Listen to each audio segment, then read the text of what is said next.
Simon Work, Director of S&P Department of Hartland Shipping Services and fellow member of ICS since 1995.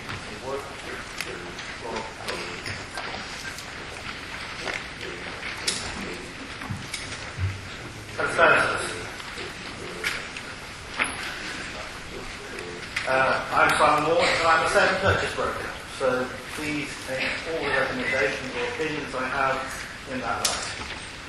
Some of you may already know me as head of HSBC Shipping Services in Piraeus, others as a lecturer at ICS for S&P. Now, however, we're Hartland Shipping Services, management buyout recently, and we escaped. We remain exclusive broker and retained advisor for the HSBC Group for shipping matters. Sadly, that's also meant that I had to leave Greece, which is a great personal sadness for me, including leaving the tower and the team. However, I will be a regular visitor, so you haven't seen the back of me. Anyway, end of the advert, on to the lecture. I've been asked to talk specifically on dry bulk and containers. I will do a brief tour of both sectors and make a few points along the way. It's not to analyse everything. I am a broker, so I'm not very good at numbers. But mainly my points will come from the sale and purchase point of view. My opinions are not recommendations. Details without guarantee. Please bear that in mind. World economy, we all know what's happened. I won't go on this too long. I see the world economy as being driven mainly by three big engines. The US, Europe, and Asia. So imagine them as cars. You've got the big SUV in the States, you've got the BMW in Europe, and you've got Lexus, that's the kind, in Asia. In boom times, all three were speeding along. To a greater or lesser extent, some more than others. Fueled by easy credit that never run out.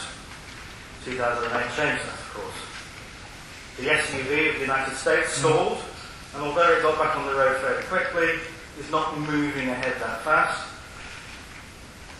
The BMW, it kept going, but it's gradually ground to a halt, and it's now suffering from all the different mechanics trying to work out what's wrong and how to fix it.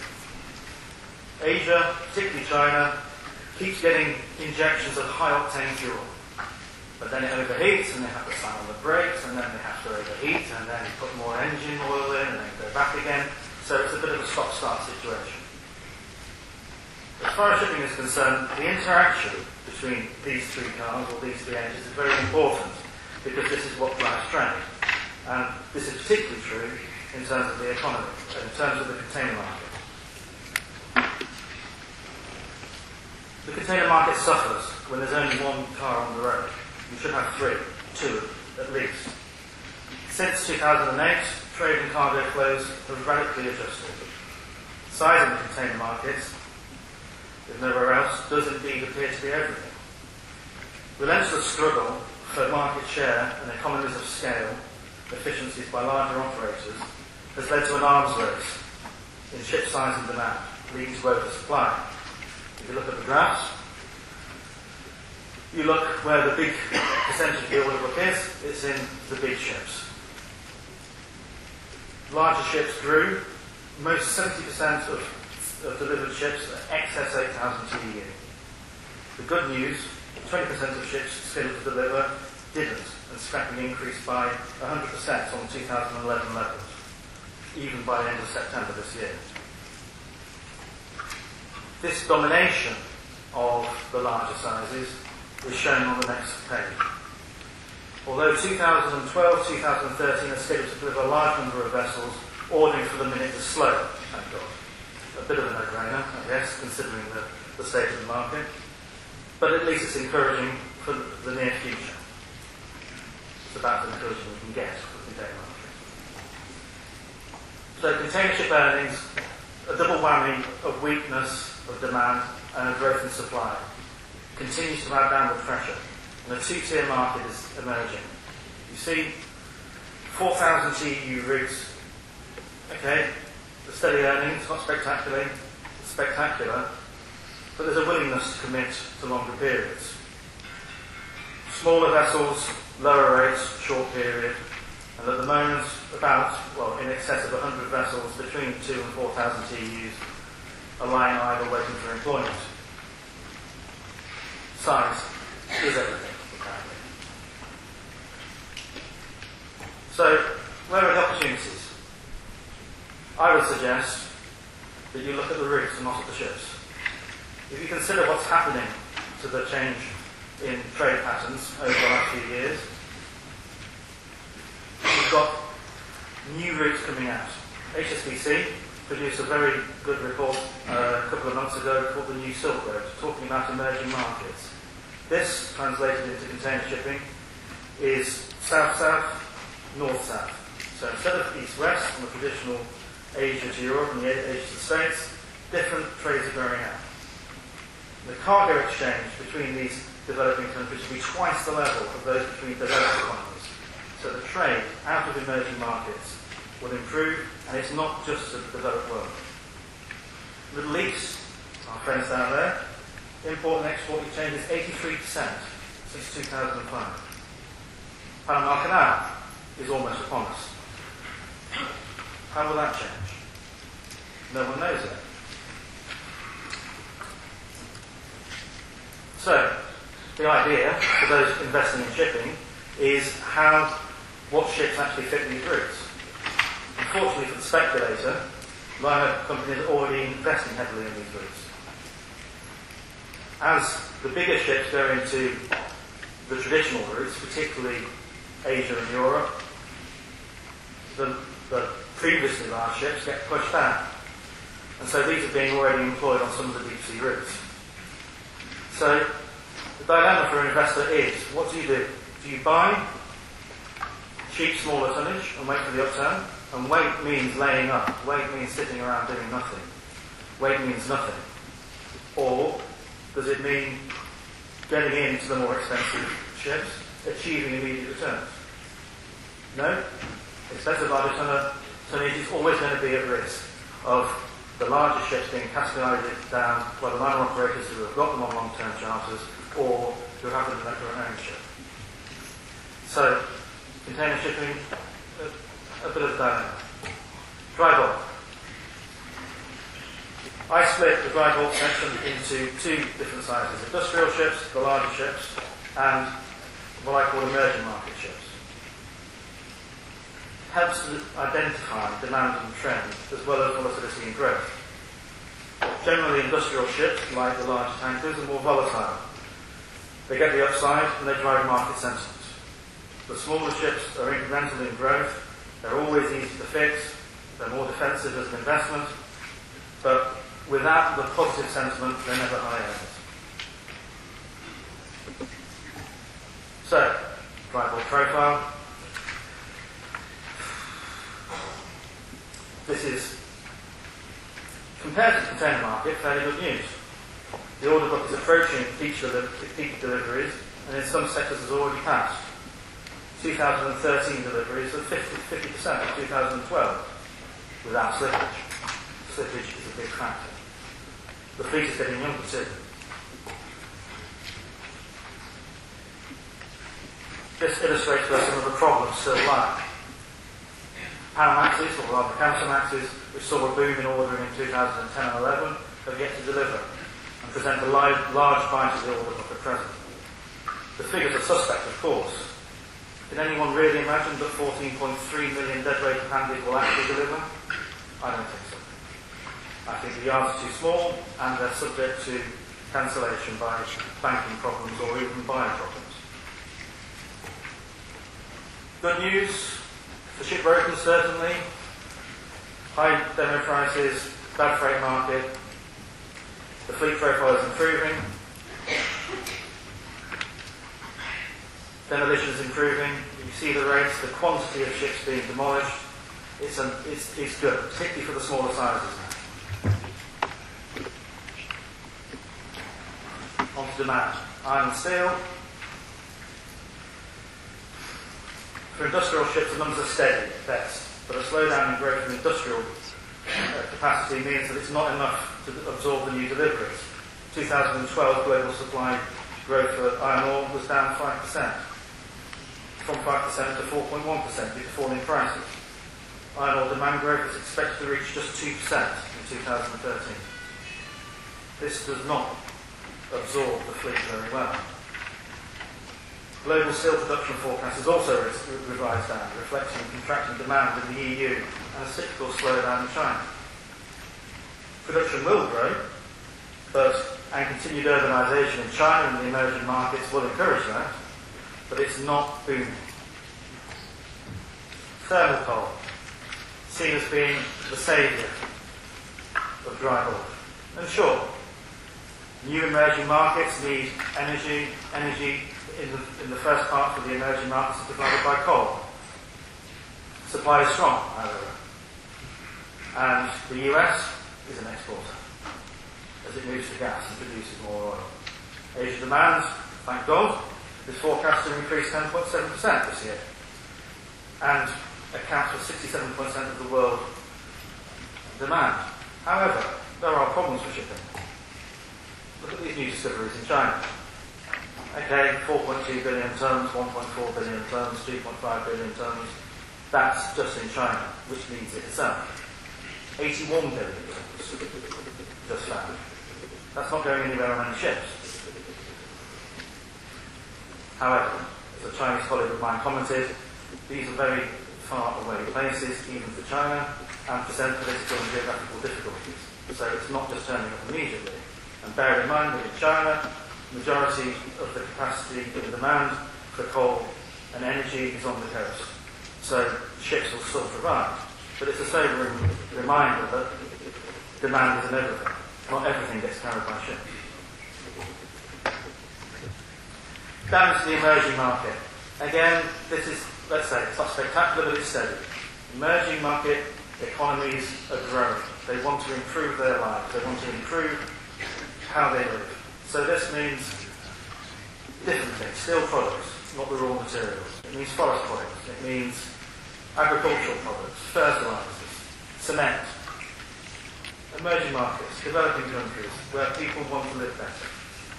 This is good for the smaller ships, because it's taking stuff into ports that don't have the capacity for larger ships. And they're easy to fix, as I said before. It's robust, but it's not spectacular. A few more graphs, you've probably seen them up already, but that gives you the stage of things. If you look in particular the growth from how steady it is from 2009 upwards, this will continue. So, size again in shipping is everything. And we come here now to ship size. Capes. What's the best size for capes? 180 or 205? Where's the cargo coming from? Where's it going to? These are all dilemmas. Buy second hand, invest in a new building. What happens? Supermaxes. New ships have now, the charterers building out of yards are insisting on excess 60,000. Wasn't that long ago when Supermax was a big new ship. And we're getting bigger and bigger. Handies. Size has grown. We've gone from 28 to 32 to 35 and now we're saying 38. I would say with handies, dimensions are the key. Dead weight and draft are probably still more important than passing size. And the old problem, Panamax, Kamsarmax, post-Panamax, Panama Canal's widening. How's it going to happen? Where's it going to go? You'll have noticed that I've concentrated a bit on handy sizes of emerging markets. We actually think that at the moment, handy sizes are the best defensive investment for immediate returns. And there's quite a few second-hand buyers out there that agree with us. As you can see, the profile is either one or the other. It's either very modern ships and the order book, or it's very old. This, for us, is positive for fleet growth, but it's also positive for a few other people as well. New contracting activity is dominated by handy sizes. Speed of consumption. A few points. This affects new building and second-hand demand as well as chartering. I've said there charterers are keeping rates down by comparing existing ships with one yet to be built. I would almost say mythical ships.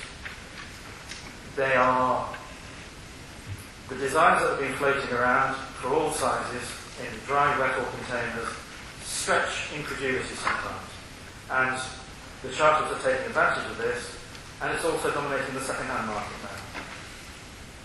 New building, marketing new designs to maintain order flow. Well, we can blame them. They need the business at the moment, and it's another reason to get a new ship.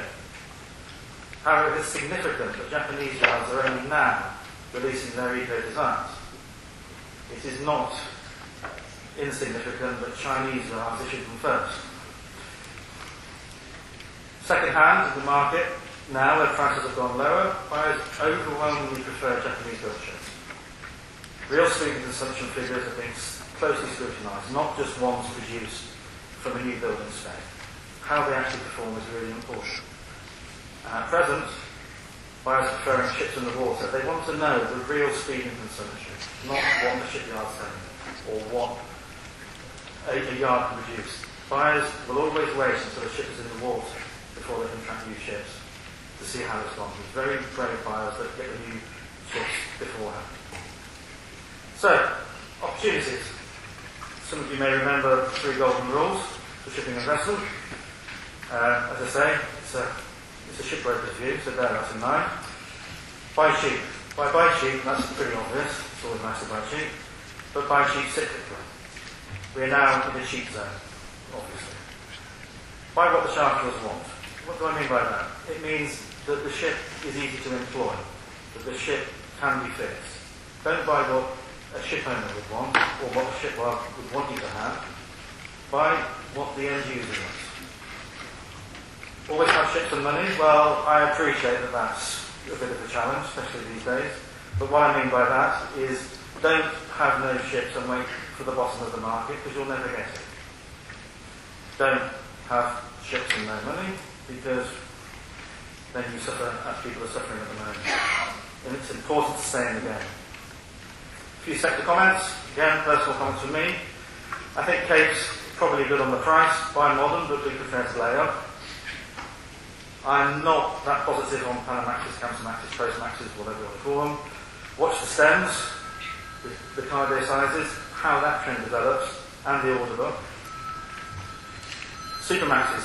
Speed and consumption is a big issue for Supermaxes in particular. Size and quality will dictate price. At the moment, there is a really strong demand for Japanese-built Test 52 type ships. And there is quite a strong demand for 60,000 plus eco-type ships. Those caught in between, they tend to fall between the cracks. Handy sizes, don't be afraid to go a little smaller to get quality tonnage. What I mean by that is that this push for the larger sizes, from 32 to 35 to 38, it's, for me, a shipbuilding technique to push people to buy the next new thing. It's like, okay, I've got a 5 Series BMW and now you've got to have a 7 Series. Or in my case, you've got a Volvo, you've got to downgrade it. Anyway.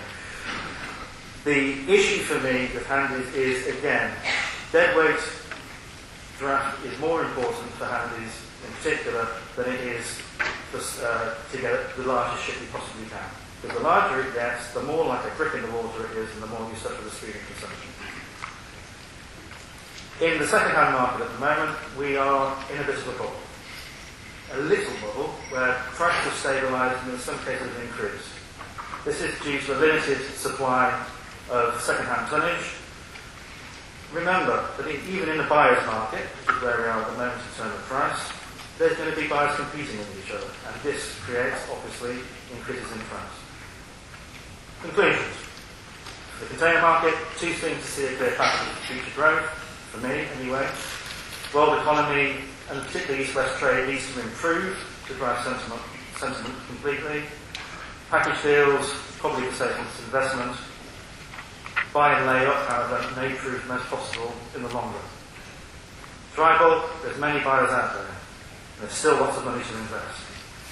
It's a competitive buyer's market until more tonnage becomes available. For me, again, I think the yen exchange rate at the moment has a more positive or negative effect, depending if you're a seller or a buyer, than the freight market does. The weaker the yen gets, the more ships come for sale, the more the price will go down. One final point, nothing to do with dry bulk and container, but I think it is important both from a shipbroker's point of view and from a ship owner's point of view. Counterparty intermediaries will be crucial in this kind of market. Know who you're dealing with, both as a charterer, as a buyer, as a seller, and as a broker, because performance is key at the time, and choose wisely as you go forward. Okay, we'll leave that. I'd like to finish by saying that I think the shipping industry is a bit like my beloved Liverpool Football Club at the moment. We've had periods of great strength and success, followed by over-investment in foolish purchases. We've had to get rid of a few of these foolish things, but with careful management, disposing of assets, even if they are below market value, even if you do make a loss, will help you grow together and carry on forward, we hope, to success. Thanks for your time. Sorry to be so long.